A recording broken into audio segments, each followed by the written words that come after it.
बहुत समय पहले की बात है। धरती पर एक असुर था, भस्मासुर।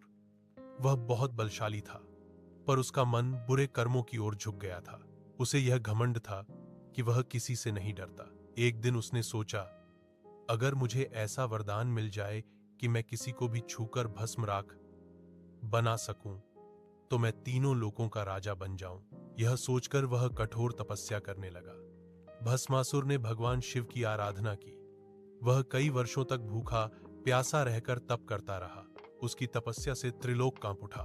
अंततः भगवान शिव उसके सामने प्रकट हुए और बोले, भस्मासुर, मैं तुम्हारी तपस्या से प्रसन्न हूं। मांगो, क्या वरदान चाहते हो?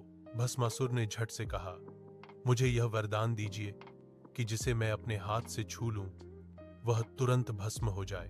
भोलेनाथ दयालु थे। उन्होंने बिना सोचे समझे वरदान दे दिया। परंतु जैसे ही भस्मासुर ने वरदान पाया, उसका अहंकार 7वें आसमान पर पहुंच गया। वह बोला, अब मैं सबसे बड़ा हूं, अब शिवजी को ही आजमाता हूं। और उसने शिवजी को ही भस्म करने के लिए उनका पीछा करना शुरू कर दिया। शिवजी समझ गए कि यह असुर अब किसी का भी भला नहीं करेगा। वे तुरंत भागने लगे पर्वतों, नदियों और जंगलों के पार। भस्मासुर उनके पीछे दौड़ता रहा। शिव, रुको, मैं तुम्हें भस्म कर दूंगा। तब शिवजी भागते हुए वैष्णव लोक पहुंचे और भगवान विष्णु से सहायता मांगी। विष्णु भगवान मुस्कुराए और बोले, भगवान शिव, चिंता न करें, मैं इस असुर का अंत करूंगा।